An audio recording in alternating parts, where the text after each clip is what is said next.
दृष्टि आईएएस के टुडे जी के प्रोग्राम में आपका स्वागत है। शुरुआत करते हैं पिछले अभ्यास प्रश्न से, जिसमें हमने आपसे पूछा था विद्या समीक्षा केंद्र के संदर्भ में निम्नलिखित कथनों पर विचार कीजिए। कथन एक था, इनकी स्थापना राष्ट्रीय डिजिटल शिक्षा वास्तुकला यानी एनडीईआर के तहत की जाएगी।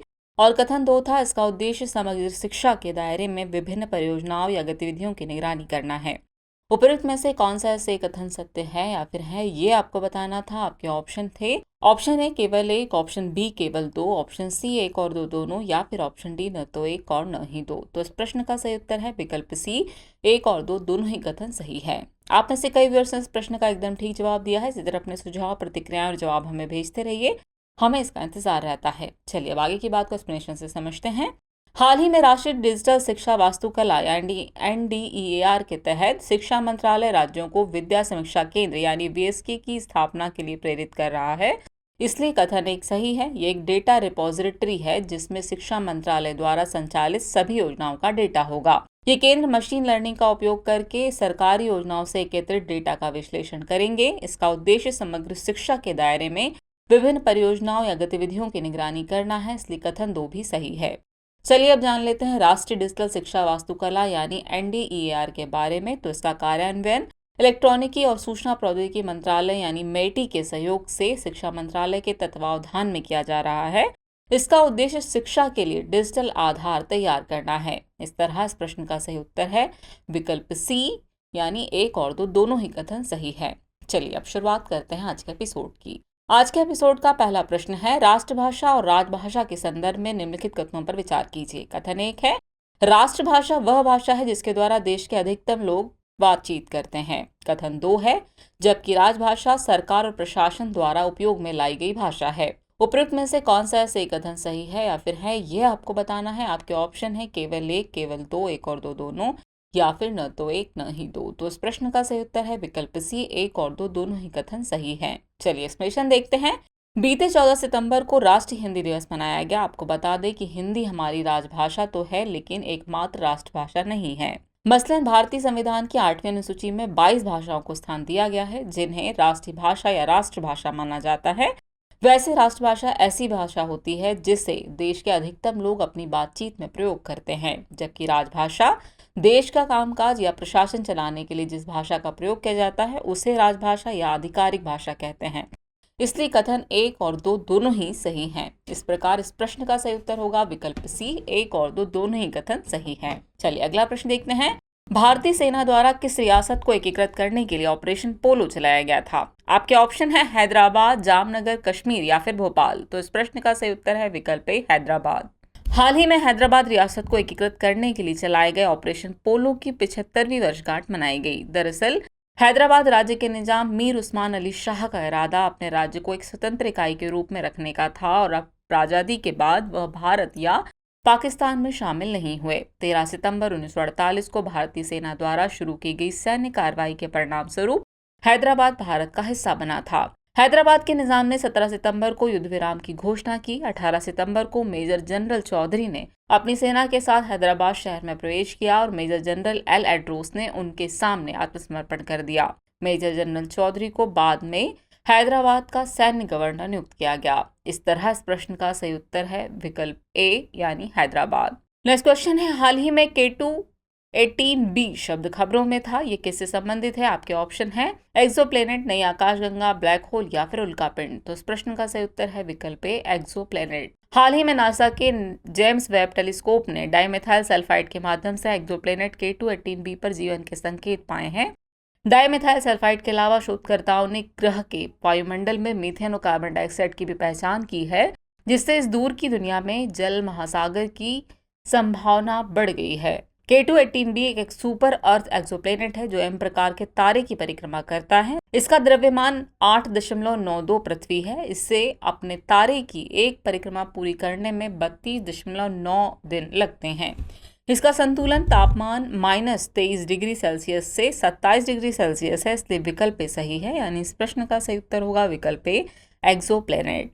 नेक्स्ट क्वेश्चन है, भारत निर्वाचन आयोग के संदर्भ में निम्नलिखित कथनों पर विचार कीजिए। कथन एक है, यह एक गैर संवैधानिक निकाय है। कथन दो है, मूलतः इस आयोग में केवल एक मुख्य चुनाव आयुक्त था। और कथन तीन है, मुख्य चुनाव आयुक्त की नियुक्ति भारत के प्रधानमंत्री द्वारा की जाती है। उपरोक्त में से कितने कथन सही है, ये आपको बताना था। आपके ऑप्शन है केवल एक, केवल दो, सभी तीन या फिर कोई भी नहीं। तो इस प्रश्न का सही उत्तर है विकल्प ए, केवल एक कथन ही सही है। हाल ही में भारत निर्वाचन आयोग ने अरुणाचल प्रदेश के मुख्य निर्वाचन अधिकारी के रूप में नियुक्ति के लिए पवन कुमार सैन के नाम को मंजूरी दे दी है। भारत निर्वाचन आयोग एक स्थायी संवैधानिक निकाय है, इसलिए कथन एक सही नहीं है। इसकी स्थापना 25 जनवरी 1950 को भारतीय संविधान के अनुच्छेद 324 के अनुसार की गई थी। मूलतः इस आयोग में केवल एक मुख्य चुनाव आयुक्त था, इसलिए कथन दो सही है। हालांकि वर्तमान में मुख्य चुनाव आयुक्त और 2 चुनाव आयुक्त शामिल हैं। भारत का राष्ट्रपति मुख्य चुनाव आयुक्त और चुनाव आयुक्तों की नियुक्ति करता है, इसलिए कथन 3 सही नहीं है। उनका कार्यकाल 6 वर्ष या 65 वर्ष की आयु तक जो भी पहले होता है, वह भारत के सर्वोच्च न्यायालय के न्यायाधीशों के समान वेतन और भत्ते प्राप्त करते हैं। मुख्य चुनाव आयुक्त को संसद द्वारा महाभियोग के माध्यम से ही पद से हटाया जा सकता है। इस प्रकार केवल एक कथन ही सही है। इस तरह इस प्रश्न का सही उत्तर होगा विकल्प ए, केवल एक कथन ही सही है। चलिए अगला प्रश्न देखते हैं। हाल ही में समाचारों में देखा गया डिजिटल मार्केट एक्ट यानी डीएमए किस संगठन से संबंधित है? आपके ऑप्शन है G20, यूरोपीय संघ, विश्व बैंक या फिर आसियान। तो इस प्रश्न का सही उत्तर है विकल्प बी, यूरोपीय संघ। हाल ही में यूरोपीय आयोग ने डिजिटल मार्केट एक्ट यानी डीएमए के तहत 6 प्रौद्योगिकी कंपनियों Alphabet, Amazon, Apple, ByteDance, Meta और माइक्रोसॉफ्ट को गेटकीपर के रूप में नामित किया है। डिजिटल मार्केट एक्ट यूरोपीय संघ का एक अभूतपूर्व कानून है, इसलिए विकल्प भी सही है। इसका उद्देश्य उपभोक्ताओं को सामग्री, सामान और सेवाओं से जोड़ने वाले बड़े ऑनलाइन प्लेटफॉर्मों को उनकी बाजार शक्ति का दुरुपयोग करने से रोकना है। यूरोपीय आयोग का मानना है कि बड़ी इंटरनेट कंपनियों पर नियंत्रण रखने से अधिक प्रतिस्पर्धा एवं विकल्प, अधिक नवाचार, बेहतर गुणवत्ता और कम कीमतें हो सकती है। इस तरह इस प्रश्न का सही उत्तर है विकल्प बी, यूरोपीय संघ। नेक्स्ट क्वेश्चन है, स्किल इंडिया डिजिटल प्लेटफॉर्म किस मंत्रालय या संस्थान के द्वारा जारी किया गया है? आपके ऑप्शन है नीति आयोग, कौशल विकास और उद्यमिता मंत्रालय, सूचना एवं प्रौद्योगिकी मंत्रालय या फिर ग्रामीण विकास मंत्रालय। तो इस प्रश्न का सही उत्तर है विकल्प बी, कौशल विकास और उद्यमिता मंत्रालय। हाल ही में केंद्र सरकार ने एक डिजिटल सार्वजनिक बुनियादी ढांचा स्किल इंडिया डिजिटल यानी SID प्लेटफॉर्म लॉन्च किया है।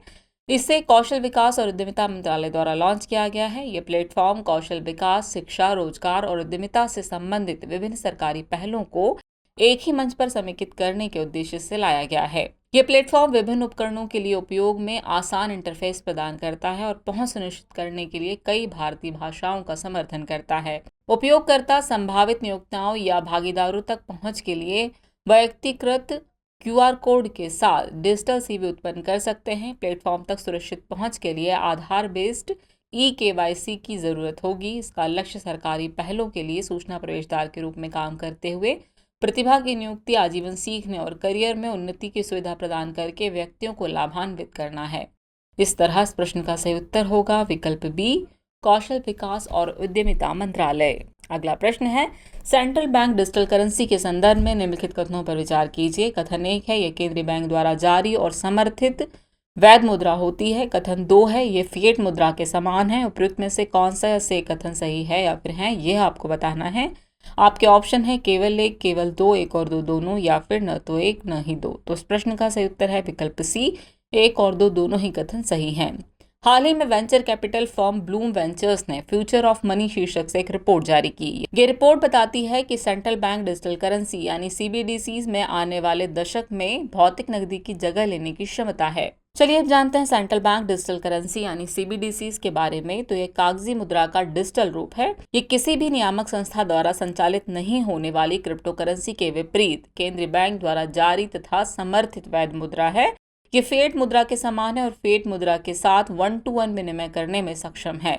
फिएट मुद्रा राष्ट्रीय मुद्रा है जो किसी वस्तु की कीमत जैसे सोने या चांदी की कीमत पर नहीं आंकी जाती। ब्लॉकचेन द्वारा समर्थित वॉलेट का उपयोग करके डिजिटल फिएट मुद्रा या CBDCs का लेन देन किया जा सकता है। इसका मुख्य उद्देश्य जोखिमों को कम करना और भौतिक मुद्रा को संभालने, फटे पुराने नोटों को चरणबद्ध तरीके से हटाने की लागत, परिवहन, बीमा तथा रसद में लागत को कम करना है। इस तरह इस प्रश्न का सही उत्तर होगा विकल्प सी, एक और दो दोनों ही कथन सही हैं।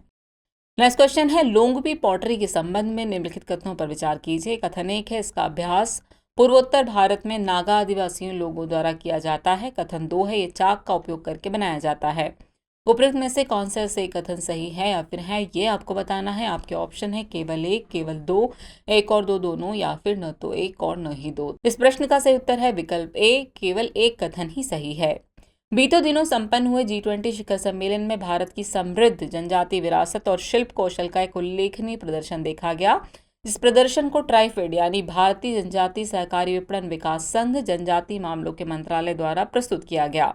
इस प्रदर्शन में शामिल वस्तुओं में लोंगपी पॉटरी भी शामिल थी। बता दें कि मणिपुर के लोंगपी गांव के नाम पर तांगखुल नागा जनजातियां इस असाधारण मिट्टी की बर्तन शैली का अभ्यास करती हैं, इसलिए कथन एक सही है। अधिकांश मिट्टी के बर्तनों के विपरीत लोंगपी में चाक का सहारा नहीं लिया जाता, इसलिए कथन दो सही नहीं है। सभी आकार देने का काम हाथ से और सांचों की मदद से किया जाता है। विशिष्ट भूरे काले खाना पकाने के बर्तन, मजबूत केतली, विचित्र कटोरे, मग और अखरोट की ट्रे आदि उत्पाद लोंगपी के ट्रेडमार्क हैं। इस प्रकार विकल्प ए सही है, यानी इस प्रश्न का सही उत्तर होगा विकल्प ए, केवल एक कथन ही सही है। अब हम पहुंच गए एपिसोड के अंतिम प्रश्न पर। तो अंतिम प्रश्न है, हाल ही में चर्चित एक महापाषाण डोलमेन साइट मुदुकोनाजे किस राज्य से संबंधित है? आपके ऑप्शन है महाराष्ट्र, जम्मू कश्मीर, राजस्थान या फिर कर्नाटक। तो इस प्रश्न का सही उत्तर है विकल्प डी, कर्नाटक। चलिए एक्सप्लेनेशन देख लेते हैं।